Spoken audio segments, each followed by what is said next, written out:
Remember when we thought this was as good as 2K graphics could possibly get? Well, actually, I always thought KD looked just a little bit ratchet on last-gen tech, but then somehow I was playing 2K8 once and I told my dad I had no clue how the game was ever gonna look more realistic. I don't know. Anyway, with any luck, we'll be entering a new generation of gaming here in the next 6 months or so, which no doubt means that 2K will be flexing their graphical muscles as they do at the start of every new generation. That doesn't speak for how their games after that are gonna look, but I'm optimistic for the start at least, and not without good reason. Out of whatever launch day titles we normally get, 2K has made a habit out of being among the prettiest, all the way back to NBA 2K6 where they started their trend of advertising sweat. It's funny now, but this was drop dead impressive at the time. So with us seeing what the PlayStation 5 may be capable of last week, I wanted to rewind roughly 7 years in time to remind everybody just how massive the jump graphically was from 2K13 to 14 in preparation for the type of jump we may see in November. There's no doubt that creating these beautiful environments requires disgusting amounts of skill, and if you want to acquire new ones, try out Skillshare. Shout out to Skillshare for sponsoring today's video. Skillshare is the amazing online learning community with thousands of inspiring classes that are made specifically for people who are looking to explore new skills, deepen their understanding of existing ones, and get lost in creativity. The classes that Skillshare offers are made to sharpen skills for events that you're actually going to encounter in real life. So in other words, practical skills that are well worth your time. Photography, editing on a computer, programming, things that you're not going to immediately forget after the class is over. With everything that's going on in the world right now, it can feel difficult to be motivated, but there's so much to explore with Skillshare that you might just find yourself inspired. Many years ago, I was experimenting with character animation and had no clue what I was doing. In my recent downtime, I found myself in a class with Fraser Davison teaching me how to do simple character lip sync, so the next time I dip into these waters, I won't make a complete mess. Skillshare is all about learning things that inspire you. There are no ads, and an annual subscription is less than $10 a month. However, the first 1,000 of my subscribers to click the link in the comment section and description will get a 2-month free trial of premium membership so you can explore your creativity. There's never been a better time to sharpen your passion, so give Skillshare a visit.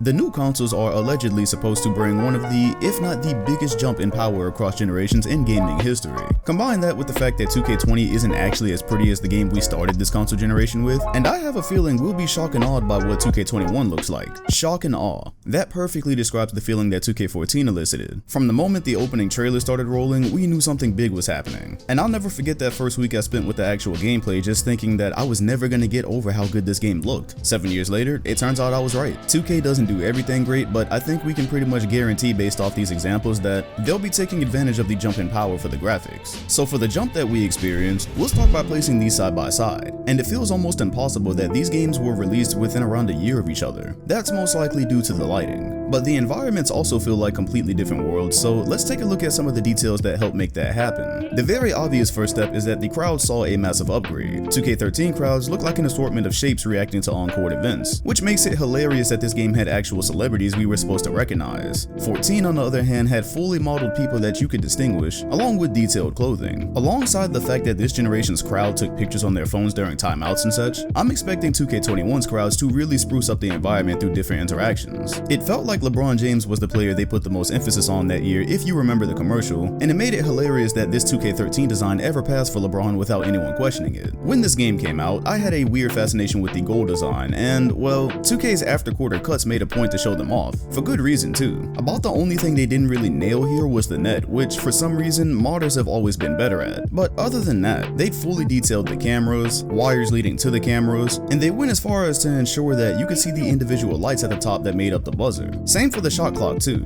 It's not that you spend a lot of time looking at this in game, but when you get this close to the hashed out details, you realize why everything felt like a totally new world. And my goodness, look at the difference. 2K13's goal feels ridiculously flat and lifeless in comparison, although they obviously did what they could given the hardware and techniques at the time. Of course, there's no real resemblance of a buzzer here, and as you get to the shot clock, on top of it lacking the depth in 14's, there's nowhere near the same amount of detail in the lights. The physical detail in spots that weren't essential in 14 truly helped it stand out. Looking around, I found it interesting that the bench players in 14 didn't have their warm-ups as they did in 13. That's a detail I didn't remember. Still, the difference in these shots is astounding. The PS5 is slated to store memory in a different way so that less space will be allocated for duplicating files. If that's the case, I'm guessing 2K is going to have even more space than they did in this jump for improvement. How far they can actually push those boundaries? Well, if they're able to get their lighting game back while also retaining the detail in these environments, something crazy is in store. Speaking of lighting, if you ever want to see a 2K game at its max graphics, take it outside. Even 13 receives a graphical boost here, but again, on its next-gen counterpart, different planets. It's too bad they didn't have a replay editor to examine more of the details here. And of course, the cyberfaces/player models. One area 2K did improve over this generation were the players themselves, because if you compare the detail in them from 14 to 20, there is a clear difference. However, even today, modders routinely outshine 2K's team when it comes to designing these, so there's still major room for improvement on next gen. Even with that, I'm not sure what to expect as far as the jump, because the room for improvement simply isn't what it was from last gen. Some of the 2K13 models were legit potatoes, and right off the bat in 14, some of these seem to become photorealistic in terms of accuracy. But there I go again with my 2K8 logic. And last but certainly not least, the orange. Yeah, in 2K13 it was a literal orange. 14's basketball came to life through texture, and I would expect something crazy here in 21. Also, apparently with PlayStation 5's haptic feedback, you're supposed to be able to feel different textures and environments. Not sure how that's actually gonna work, but if it's what it sounds like, 2K is gonna be a lot more immersive in future iterations. So to round things off as a bonus, this is the NBA 2K14 lighting mod for NBA 2K20. The modder that made this, his link is in the comment section and description, go check him out. And it speaks volumes that 7 years later, people are trying to recapture the magic of the very first game released on this console. So he was trying to emulate the lighting scheme here, and considering this is an independent project, he did an incredible job with the overall look. Of course, there were some things that were simply impossible to replicate, like the details that made 14's basket stand out so much, and although the gold models seem to be roughly the same, at a closer look, the colors just appear a bit duller. Also, the shot clock lights don't burst and pop out the same way 14's do, but these aren't things modders can really do much about. It's kind of irrelevant here in any case. This is a massive upgrade from what comes out of the stock version of 2K20, and it's a lot closer to what we might have expected this game to look like 7 years ago. Also, try to ignore Quarantine Braun in this comparison. I might have accidentally left him installed, but the comparison here is the overall look anyways. As stated before, a lot of 14-player models just don't compete regardless. So graphics don't make a game, but they heavily contribute to the experience. Amongst the numerous other problems we encounter with 2K every year, the fact that the overall game doesn't even look as good as what we started this console generation with seems like a slap in the face. So it's at least refreshing that going into this year, given 2K's track record, we should expect some jaw-dropping performance from the art department the same way we got from 2K14, jumping from 2K13. What do you think we should expect? Be sure to leave your thoughts in the comment section below. Also, hit the like button, subscribe, and hit the bell next to my name if you want notifications every time a new video drops. Thanks for watching, and I'll see you all on the next one.